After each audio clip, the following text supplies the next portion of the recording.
Hello folks, welcome to OTD, also known as On the Deck, where you can get all the sports you need in 10 minutes. My name is Adam Arduna, this is my mom Gina. He's the journalist. And she's the enthusiast. I get to talk about my favorite subject today. Yes. Football. I would agree, it is definitely my favorite subject Yes, as well. is. We're going to be talking about the NFL Combine, which comes up here in a couple of days.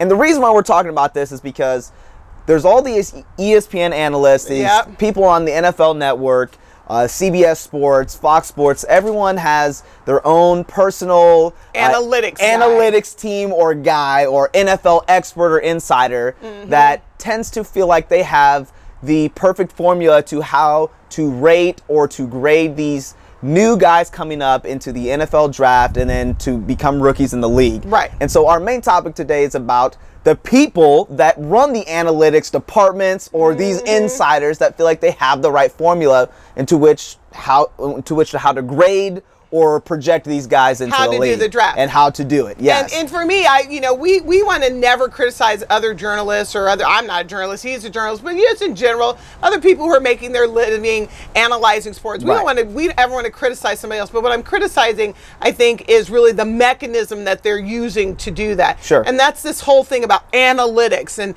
trying to assess a human being based on numbers that someone else is putting together. Right. I heard some stuff this morning that was really upsetting to me. And it was just like, you know what?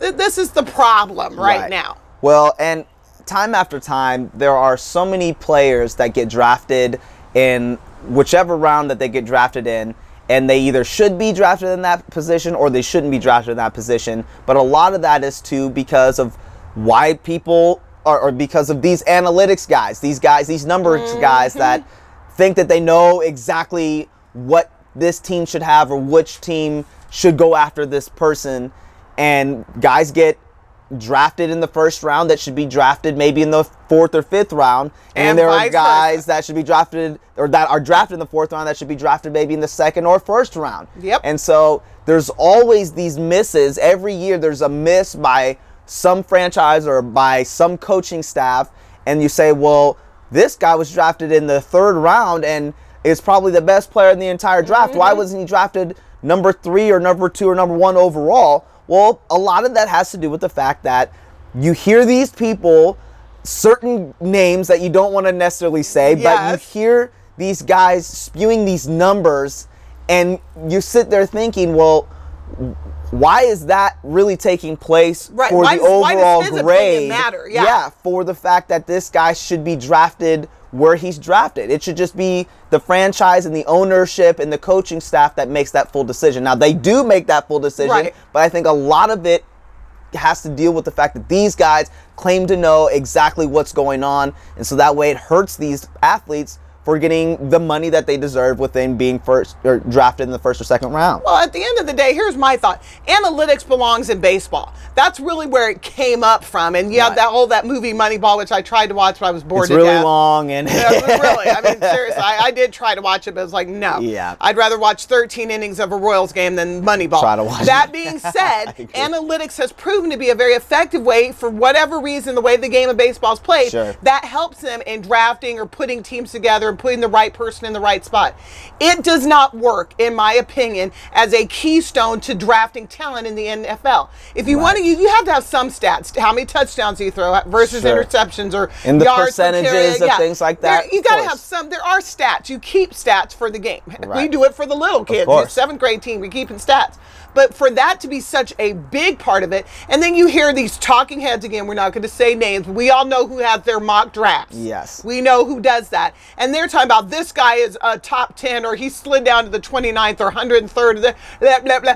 Baloney sauce. Especially, Adam, when they're talking about quarterbacks. Because last year was such a bust. We said it right here. Please go back and review the shows. We talked about the draft class and how unimpressed we were, but how outraged we were that Jared Goff and Carson Wentz were going to go 1 and 2. Yes. Well, you saw what happened. Dak Prescott had to sit around until the 4th round. Then he only got picked up because Connor Cook was already gone. Correct. And then you've got him coming in from the preseason all the way through being a superhero. Dak Prescott, Superman. And then you've got Jared Goff, who played, what, 2 games at the end of the season? Basically. I mean, he had the last 4 or 5 games of the season. I didn't know it was that many. Yeah, it was, but that's the point. It's like the #1 overall draft pick at quarterback should be playing every single game of the season. And the #2 went out there and he did play. I will give the Eagles he played. Yeah, but that's what he's supposed to do. That's what he should have done. And he started out hot and then just slid straight down. Well, teams started to figure out, okay, this is just a gimmick. We're figuring out how to stop this guy. But the point is when you go with, especially at the quarterback position. Yep. If you are going to go that route, go in with the rookie quarterback. The expectation is for that person. If you're going in the first round anyway, that guy is supposed to start. That guy is supposed to play immediately. Yep. That's not a guy that's supposed to sit around for 3 years in red shirt. They do call it a red shirt year or whatever in the NFL. That's not supposed to happen. That guy's supposed to start right away. He's the franchise quarterback, the future of your organization. Correct. Unless you have a perfect situation where you have like a Ben Roethlisberger or what happened with Aaron Rodgers. Aaron Rodgers and Brett Favre. Yes, if you already have a well-established quarterback, we talked about this pre-production. Yeah, if the Steelers are saying, hey, we do like some of the quarterbacks, but we've got Big Ben. We're not going to kick him out of the door or kick him out. Yeah. We want our young guy to watch Ben and get groomed up. The system. And that's a perfect situation.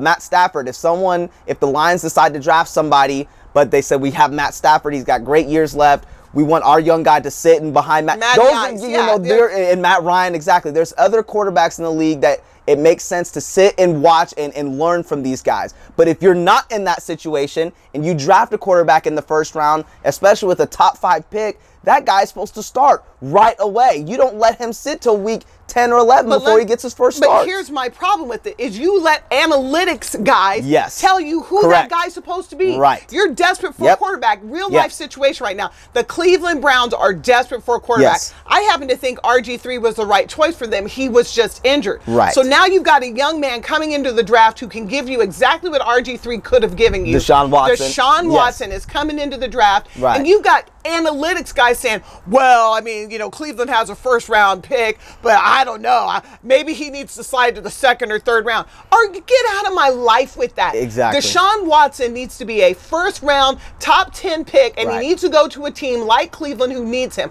Now, I'm sad to see Deshaun go to Cleveland because it could be a career killer for him. It could, yes. And I love the kid. Right. But at the end of the day, that is a smart football move. Yes. Get the numbers out of it. Quit letting, I'm not going to say no names, quit letting so-and-so's mock draft and such's mock draft tell you the numbers say he should go here or there. Dak Prescott's numbers got him dropped to the 4th round, and he didn't do anything but win this year. Right. Jared Goff's numbers got him #1 overall pick, and he couldn't get his first start till week 11. Somebody to help him win. Correct. That's the problem. Get the numbers out. When it comes to football players and quarterbacks, and here's my fix for it. We talked about this. Yes. I say, let each of us name 3 people you'd want in the room. I say you get Jimmy Johnson, Peyton Manning, and Tom Osborne in a room. Okay, yeah. You had 3 more. I'll go Joe Montana. Yep. I will go. Who's our guy from the Steelers? Cowher. Bill Cowher. Coach Cowher. Cowher, sorry. Yes, and then I will go. Just another Bobby Bowden, another college quarterback.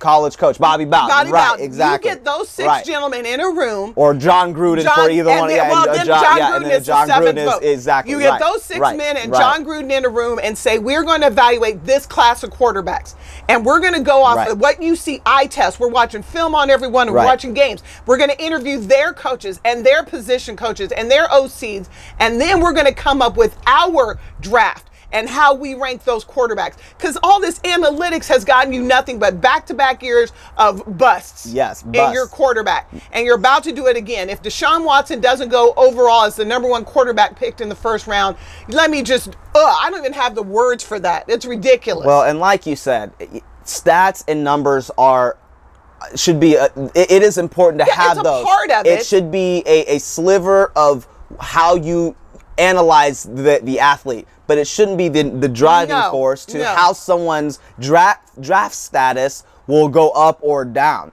And it is frustrating when you have, yes, they may have covered the game, but they've never really played the game. And so now you're just talking about someone that's sat behind a desk for a long time. With a calculator and some numbers. Or determining whether or not a guy should be in the 1st round or the 5th round. And it's one of those situations. It's like, why do you pay scouts? Why do you have a coaching staff? Why do you have a team of people, a part of the organization, when you're not even really going to listen to them, but you're just listening going to to let some analytics guy tell you. Analytics belongs in baseball. It needs to be a small sliver of what happens in football, especially you got Christian Hackenberg sitting around. You got Paxton Lynch sitting around. Cardell Jones sitting around. Connor Cook sitting around. These are all guys who could have done better than what Jared Goff did. And then you got poor Dak, who's not getting paid what he should because he got dropped to the 4th round. That's why the analytics needs to take a back seat and get real football minds analyzing these quarterbacks, because your quarterbacks are the future of the league. And I just really hope. I hope the NFL don't jack Deshaun Watson. Yeah, no, the NFL is taking a huge page out of the MLB, and it has been that trend for a long time. And it's just like, well, why do we even have the NFL draft or the combine or all these pro days if you're really not even going to look at that? And it's really frustrating. It is very frustrating. It's ruining my game. Not